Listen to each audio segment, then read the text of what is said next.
I want to talk about before my time runs out.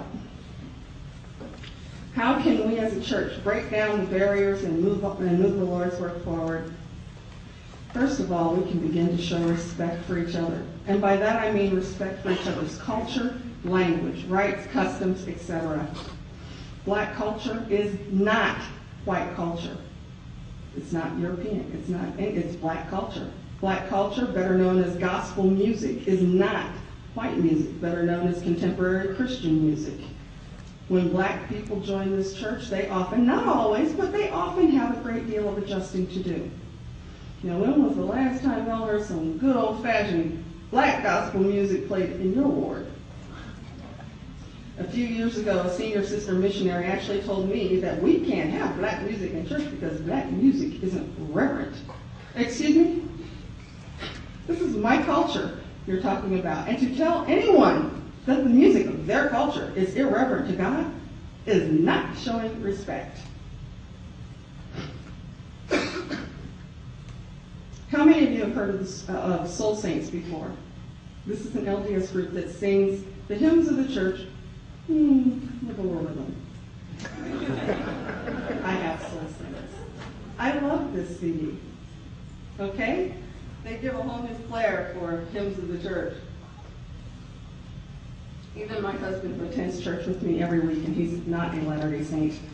You know, I have to give credit. I mean, every time we sing hymns in the church, he kind of looks at me and goes, okay, who died and where's the casket? I look at him and say, I don't know, but I'm looking with you, babe, because it's same with me. You know, this is not our music.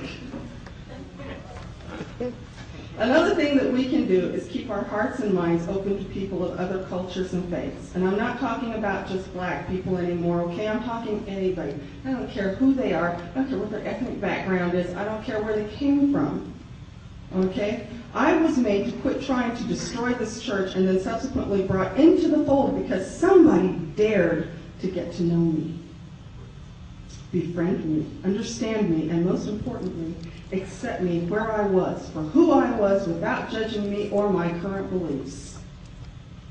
We need to stay open and listen to the Spirit more, and then be willing to obey that still small voice. It's easy to listen, harder to obey. There are still many of the old traditions and myths that are being taught in the homes of church members during family home evening. And although many of you here today would probably say that you don't have a problem with racism or people of other cultures, ask yourself how you would feel if your son or daughter came home and told you that they'd fallen in love with someone of African American or Chinese descent or some other culture or ethnic group that you find less than desirable. Are you still okay with it? Now, of course, if you just said to yourself, well, I don't find any group less than desirable, then congratulations. You are probably well on your way to being part of the solution. If, however, you sat there and actually had to think about that question, then maybe you need to start with yourself and truly examine your own feelings first before trying to help somebody else. Ask Heavenly Father to show you where your issues are and help you deal with them. And when you deal with yourself, then you can help your brothers and sisters. How can we drop racial barriers and come together? The quickest and easiest way I know of is get over it. Okay, realize that we're all God's children, and He loves us all the same. In working the Nauvoo Temple dedication, I realized this in a very real way, that Heavenly Father loved little old me, okay? Just as much as He loves the prophet or any apostle. He looked out for me in wondrous ways and gave me miraculous, on-the-spot answers to my prayers. It's one thing to pray and say, Lord, I need, and then somebody shows up and says, here you go. Thank you. You know, that's what was happening to me in that temple. Fellowshipping. Let's see, how do you fellowship a black person? Good question. Because y'all know we can whip that black attitude out on you at any time. So y'all afraid to have to deal with that attitude, right? Okay, let me help you out here. Not help, I help you. I'm going to help you out here. That help for the translators is H-E-P, not H-E-L-P. Help you out. Stop being afraid of a color. Realize that there is a person underneath that skin color. A person just like you with fears, hopes, dreams, and issues. And we all have issues, okay? We all have, I don't care who you are, you got issues. I got issues. If I got issues, I know y'all got issues. Everybody got issues, okay? The best thing you can do when you see a black person or anybody new come to your ward is go up to them and introduce yourself. Ask if they need your help. Are they here searching for someone? Can you help them find anything? Okay, I've been to some wards that were so friendly, it felt like I was at home. I attended a deaf ward in Salt Lake City on a Fast and Testimony Sunday, and I was made to feel so at home that I gave my testimony in sign language in that ward, and even volunteered to say the closing prayer and relief society. Now, how many of your visitors would do that? Those sisters made me feel at home, and that's the way it should be everywhere. When I was back home in Fort Madison, Iowa, I took my grandmother with me to enrichment night, and it was her first time in the LDS church. Well, even though they meet a community of Christ building, that's beside the point.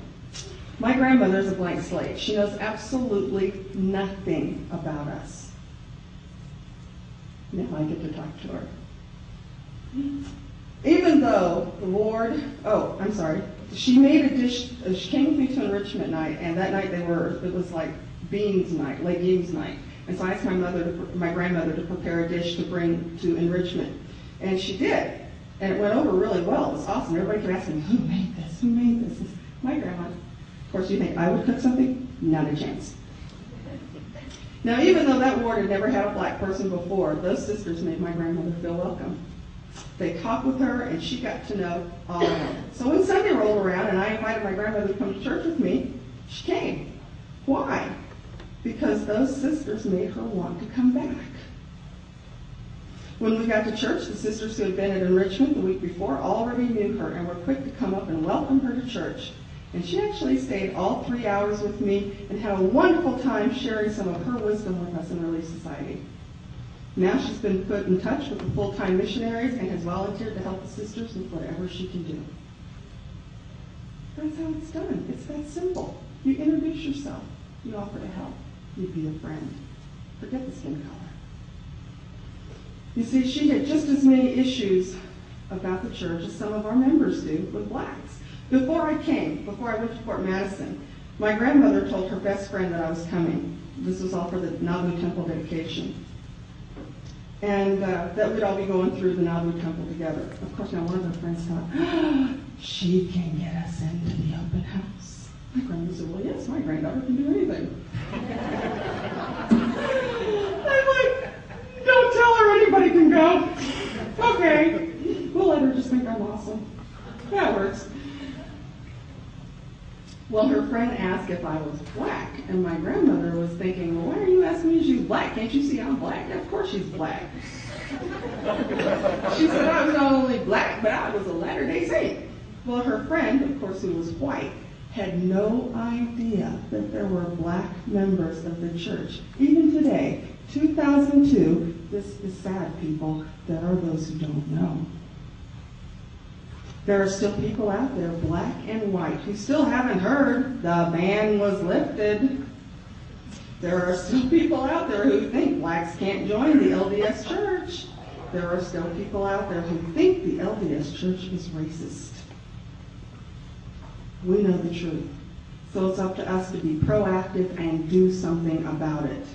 First, we start at home. We make sure that we ourselves are living up to the Lord's standard, that our thoughts and feelings are in line with His own. Then we deal with our families. Are we teaching correct principles in family home evening? Do we teach our children to be friendly to everyone at church or school, including those who are different? The next time a black person or someone of a different persuasion comes to your ward, what will you do? Can you see past the color to the person, the child of God inside? Can you just go up to them and introduce yourself and offer a helping hand? Can you open your mind and heart to ways that might seem different from your own? Can you listen to music or hymns with a beat that you're not quite used to and still think that it's reverent? Are you open to having a new experience with people you've never met? Are you willing to humble yourself and be teachable and learn from someone of another race, ethnic group, or background. Recognize that not all of us are in the same place in our spiritual growth. And it doesn't matter if we're black, white, or whatever, we all have to pass the same test of life. The tests are individualized. And yours is meant just for you, and mine is meant just for me. The goal is to pass. Our trials will all be different. So from now on, please don't let race be a stumbling block for you in your test anymore.